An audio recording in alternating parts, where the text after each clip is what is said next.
So, gambling is suddenly everywhere. Ads, apps, influencers, Twitch, and most recently, sports betting, which has taken the world kind of by storm. But if you follow the trail of this gambling mania, you might be surprised to see that this all actually started in gaming. You see, I think a lot of us were conditioned without realizing it. Before society had kind of become obsessed with gambling, gamers had already lived in the casino. So I don't know if you guys remember, but Overwatch was kind of the innovator when it came to this stuff. I mean, they really got loot box mechanics down and popularized it. And once companies saw just how successful Blizzard was, I mean, it was a frenzy. CS:GO cases, you had your loot boxes, your FIFA packs, your Battlefront packs. Basically, any new game had to have a loot pack. And it was just the success that came with these. I mean, the company saw the money and they couldn't help kind of going at it. Um, and so we have to kind of look at why this was so successful. Let's look at the process. So first, you pull the loot box. There's a nice little animation. You're kind of sitting there full of suspense. There's a flash of color. You don't know what types of reward you're gonna get from the loot boxes, and then there's the reward. And when you think about it, is it really that much more different than a slot machine? I mean, if you swap the skin animation with fruit symbols, I don't think much would really change.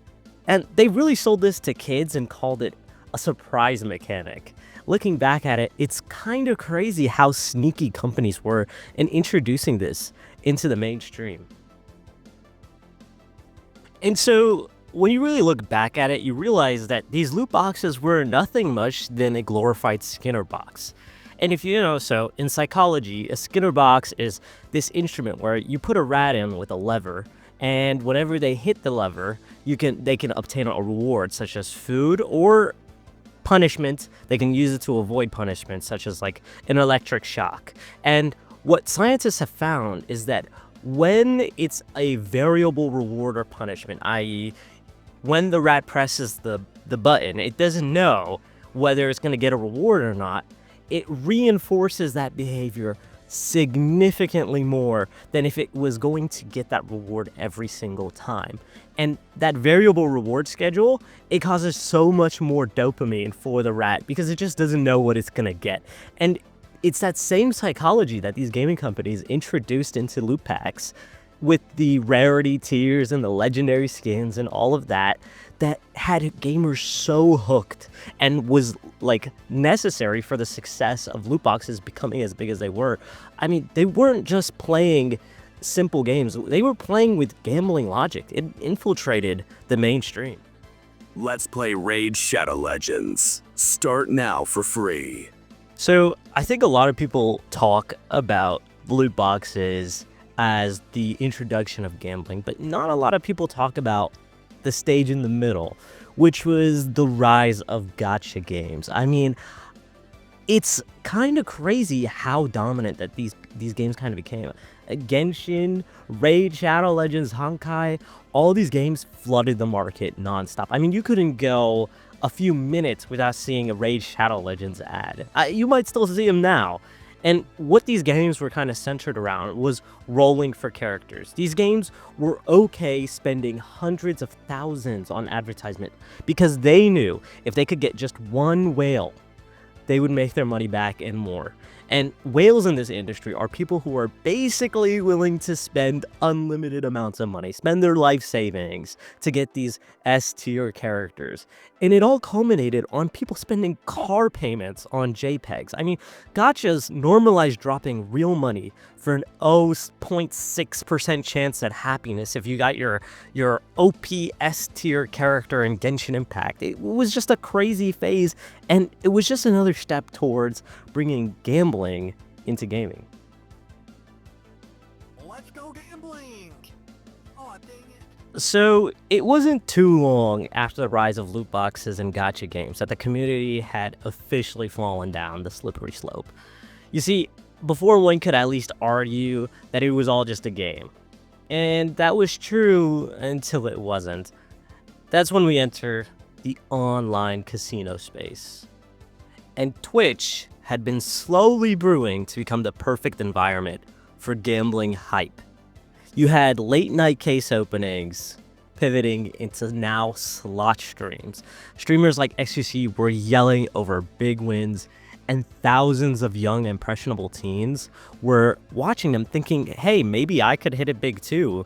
And it was just such a crazy period. I mean, you had Drake on Twitch, you had Aiden Ross, all these humongous new W streamers had become kind of huge in the gambling space. And if there was one company leading the charge to bring gambling straight to Twitch and to gamers in general, it was the casino giant Stake. I mean, Stake didn't go after any general public. No, they were very targeted. They went straight to gamers. They had massive sponsorships for gaming streamers like XQC, who was reported to have made around $100 million off his ownership in Stake. I mean, they had fake money. It's reported they offered streamers fake money and boosted odds to give out the illusion of having huge wins. And young audiences were already familiar with these loot box dopamine mechanics from your CSGO streams and so on. And so it wasn't that big of a stretch to bring their audience onto literal gambling. I mean, Stake didn't invent gambling culture. It just hijacked gaming culture. And that's what led to their most insane success. Like, I mean, this casino, it went from just like some sort of no-name to probably industry leading at this point. And once you've watched your favorite streamer win $300,000 in one click, your brain just doesn't really stand the chance, especially with young, impressionable teens. Which leads us to modern day, where sports betting is exploding. Every ad is about DraftKings or FanDuel or Prize Picks or Underdogs. Even companies like Riot have recently accepted and allowed for gambling companies to be sponsors. I mean, it's crazy stuff. TikTok is full of gambling clips, and there's crypto casinos everywhere. I mean, it didn't just infiltrate gaming, it infiltrated everything.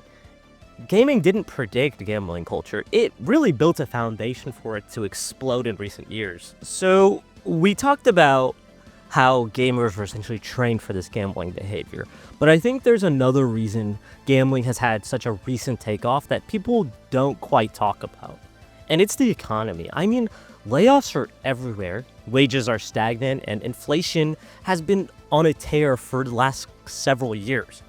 A lot of young people have straight up lost hope, and so when you lose hope with the traditional path and the allure of finally gaining that wealth in a single spin, a single parlay, or just a game, you can kind of see why young people are willing to bet it all. It's one last Hail Mary for a lot of young people, and it's a really sad sign for this country and the world and the economy and young people in general. It's just not good.